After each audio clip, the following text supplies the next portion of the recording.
خالد فؤاد حافظ، رئيس حزب الشعب الديمقراطي.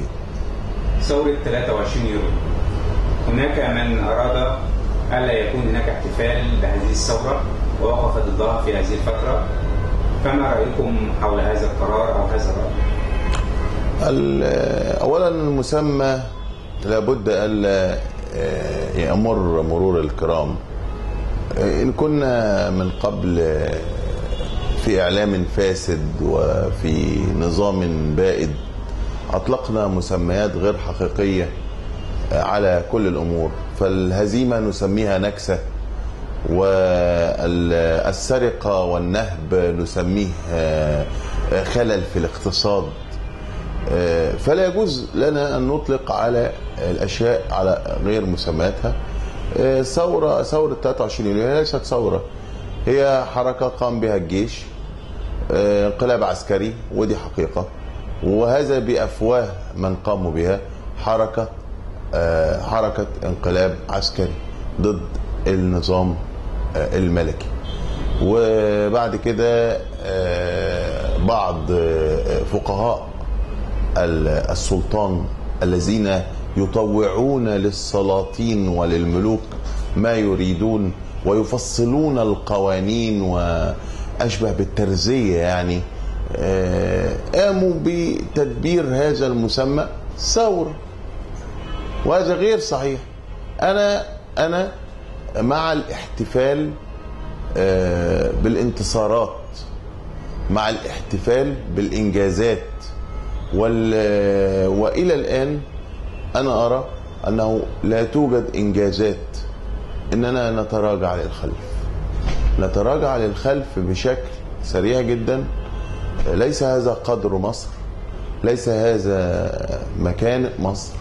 المفترض أن مكانة مصر أكبر من كده بكتير.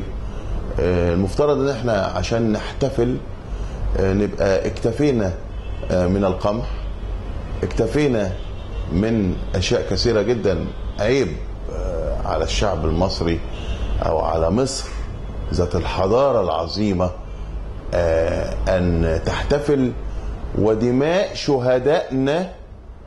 شهدائنا لم تجف بعد. السارقين الناهبين المتهمين الحقيقيين بقتل الثوار لم يقدموا للمحاكمة.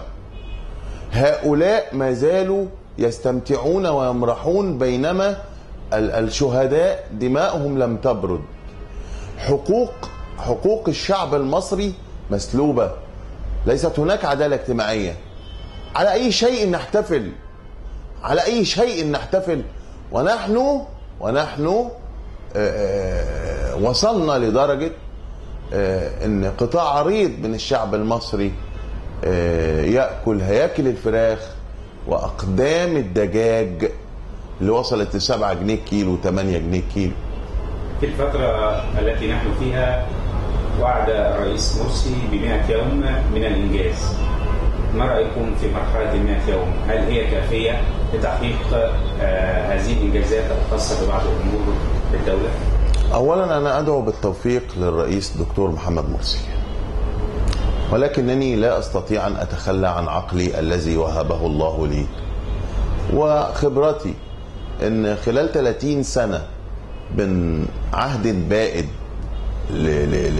لنظام بائد لم يستطع أن يحل تلك المشكلات في 30 عام، فهل سيتم حلها في 100 يوم ونحن بدون أمن، بدون أجهزة تنفيذية، بدون مجالس شعبية ومحلية، بدون مجلس شعب، دولة بلا دستور؟ ماذا أقول؟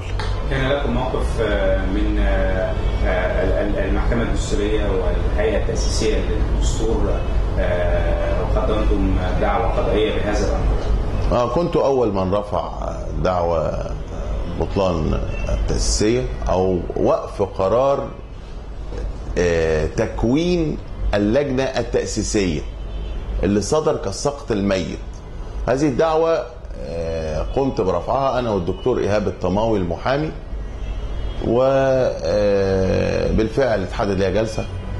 وزي ما شفنا كلنا ان طبعا المدعى عليهم أو المستفيدين من النظام الحالي قاموا بجمع أنصارهم، وهم من أبناء القرى وأبناء المحافظات من غير المحامين.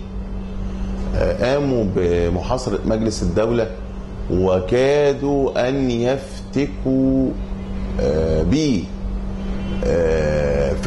يعني هل دي رسالة جديدة لأجل إن ده رسالة من حزب الحرية والعدالة إن دي الطريقة اللي هيحكموا بيها البلد؟